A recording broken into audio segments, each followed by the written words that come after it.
حرم سرا میں ایک غلام گردش جس کے ساتھ صحن کا کچھ حصہ نظر آ رہا ہے۔ نماز مغرب ادا ہوئے 1 گھنٹے سے زیادہ وقت ہو چکا ہے۔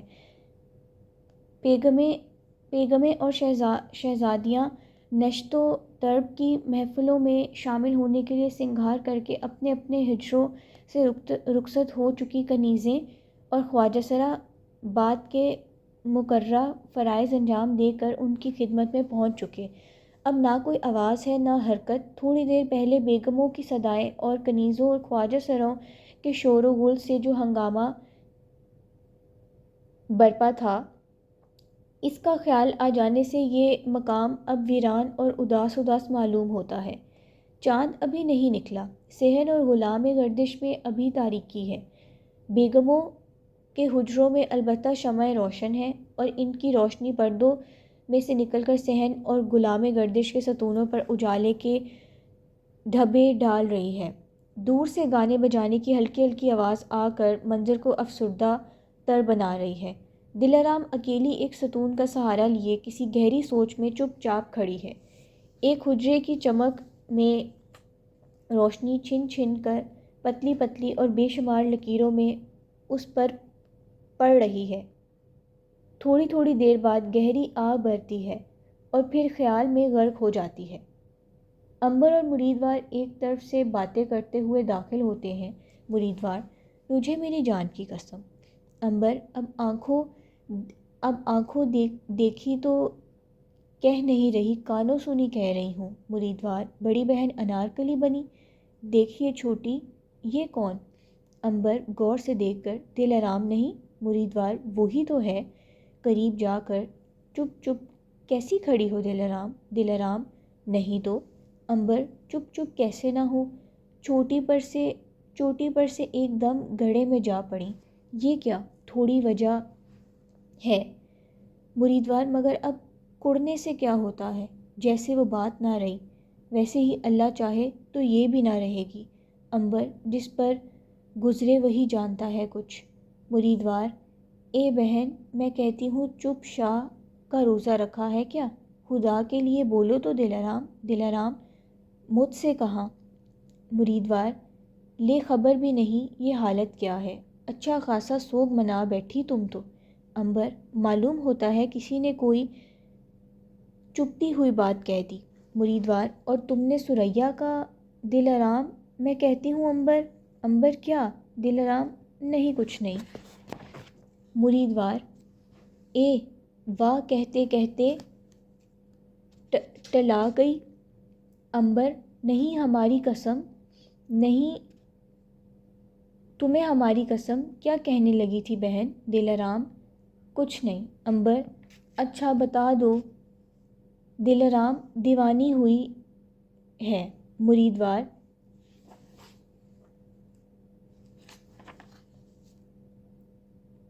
مریدوار: یہ چبا چبا کر باتیں کرنا ہمیں نہیں اچھا معلوم ہوتا، ساتھ کی اٹھنے بیٹھنے والیوں سے کیسا پردہ؟ دلارام: میں پوچھتی تھی انارکلی بہت خوبصورت ہے۔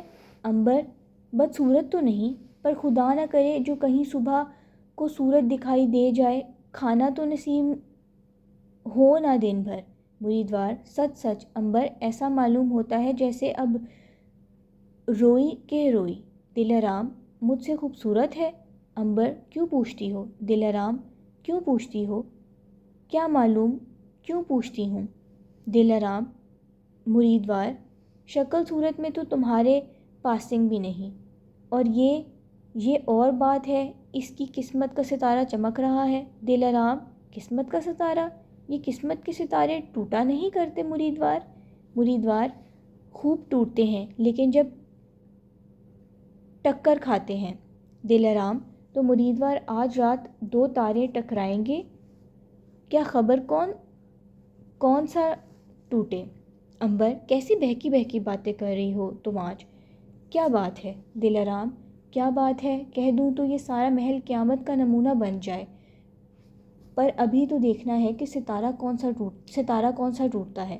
مریدوار: ہائے اللہ کیا ہے، مجھ کو تو پوچھے بغیر چین نہ پڑے گا۔ دلارام: بہت بڑی بات ہے، اتنی بڑی کہ میرے دل میں نہیں سما سکتی. تم جاؤ، مجھے ڈر ہے کہیں میں کہہ نہ بیٹھوں.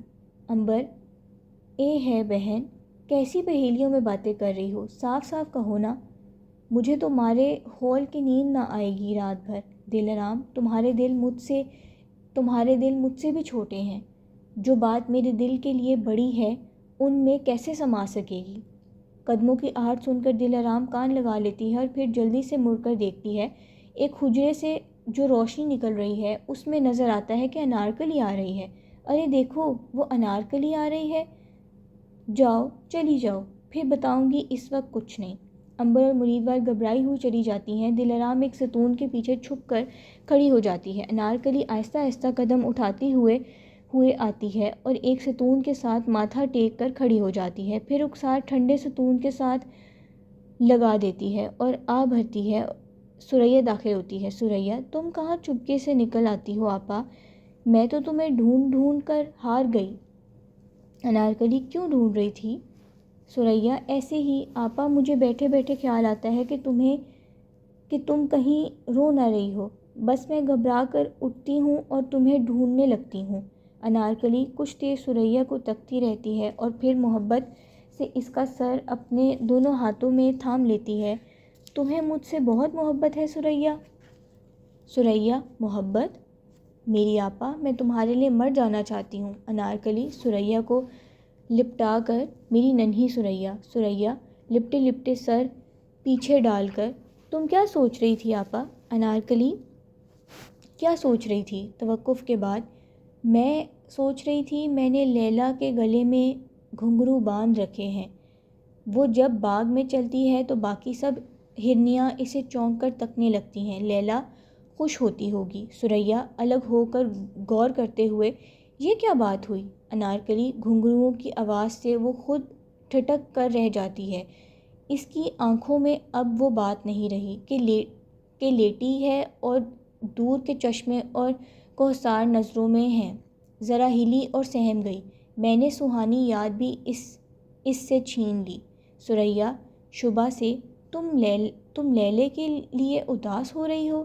انارکلی: یوں ہی بیٹھے بیٹھے اس کا خیال آ گیا تھا. ثریا: لیلا کا خیال تو اس وقت آیا اور باقی وقت کیا سوچتی رہی؟ تم تو ہر وقت ہی گمسم رہتی ہو. تمہیں کیا ہو گیا ہے آج کل؟ انارکلی: سچ مچ ثریا، مجھے کیا ہو گیا ہے؟ پہلے میں کتنا بشاش رہتی تھی، پھولوں میں سے آئی تھی اور میرے دائیں بائیں پھول ہی پھول تھے. ناچتی گاتی اور ہنستی کھلکھلاتی چلی جا رہی تھی. مجھ میں ہوا کی بے فکری اور گیت کی رونق تھی. دنیا اپنی خوشیوں کا ایک ایک قطرہ میرے لیے نچوڑ دیتی تھی. ثریا: پھر اب تمہیں کیا ہو گیا؟ انارکلی: نہ جانے کیا ہو گیا. میں چاہتی ہوں الگ تھلگ اور چپ چاپ بیٹھی رہوں، لیکن ثریا جب میں یوں بیٹھتی ہوں تو سوچنے لگتی ہوں. چاہتی ہوں کچھ نہ سوچوں. آنکھیں میچتی ہوں، دانت بینچتی ہوں، مٹھیاں بند کر لیتی ہوں، پھر بھی سوچ میرا پیچھا نہیں چھوڑتی. آگ کی طرح دل سے اٹھ کھڑی ہوتی ہے.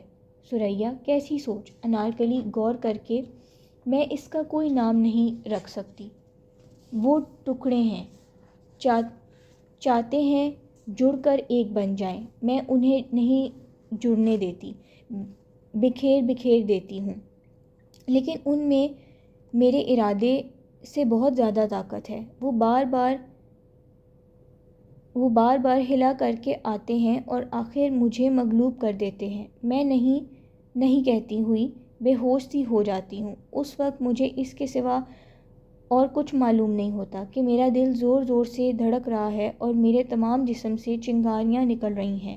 ثریا: میں نے کئی بار دیکھا ہے جیسے تم اپنے آپ کو بھولی ہوئی بیٹھی ہو. انارکلی: اور پھر جب مجھے کوئی بلاتا ہے تو میں چونک کر کانپ اٹھتی ہوں کہ میری بے خبری میں اس نے میری سوچ کو میرے چہرے پر برہنہ نہ دیکھ لیا ہو. ثریا: یہ تم کیسی باتیں کر رہی ہو آپا؟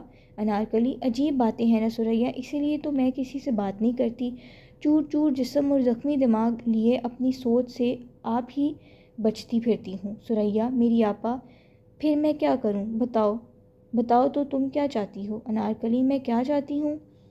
میں اس محل میں گھٹی جا رہی ہوں ثریا. کاش میں آزاد ہوتی، ایک کشتی میں بیٹھ کر اسی راوی کی چپ چاپ لہروں پر چھوڑ دیتی، اور خاندانی رات میں اور چاندنی رات میں خوشبوؤں اور بانسریوں کی آوازوں کے درمیان میری کشتی چلی جاتی اور افق سے جا ٹکراتی۔ ثریا حیرانی سے انارکلی کو تکتے ہوئے، انارکلی، یا پھر میں ایک رتھ پر سوار ہوتی اور دو گھوڑے شعلوں کی زبان کی طرح بے تاب اسے کھینچ رہے ہوتے، یوں جیسے میں ہوا پر بجلی کی طرح جا رہی ہوں اور مضبوط بازوؤں نے مجھے جکڑ رکھا ہے۔ ثریا: کس کے بازو؟ اچھی، کس کے بازو؟ انارکلی ایک لفظ کسی قدر بگڑ کر: چپ ہو جاؤ ثریا، میں نہ بولوں گی اب۔ ثریا: میں سمجھ گئی آپا، اتنی ننھی تو نہیں۔ انارکلی: میں کیا جانوں؟ ثریا: کیا باغ میں جا رہی ہو آپا؟ جاؤ جاؤ، میں جانتی ہوں کس کے بازو، میں خوب جانتی ہوں، وہی بازو تو وہاں تمہارا انتظار کر رہے ہیں۔ ہنستی ہوئی جاتی ہے دل آرام ستون کے پیچھے سے نکلتی ہے۔ دل آرام، وہی بازو انتظار کر رہے ہیں، اور کیا بجلیاں بے تاب نہیں ہو رہیں؟ انارکلی: تو میری رقیب نہیں، میں تیری حریف نہیں، یہ تو ستاروں کے کھیل ہیں، کون ان کی پر اسرار چال کو سمجھ سکتا ہے، اور کون جانے جب وہ ٹکرائیں گے تو پھر کیا ہوگا۔ انارکلی کے پیچھے پیچھے جاتی ہے۔ پردہ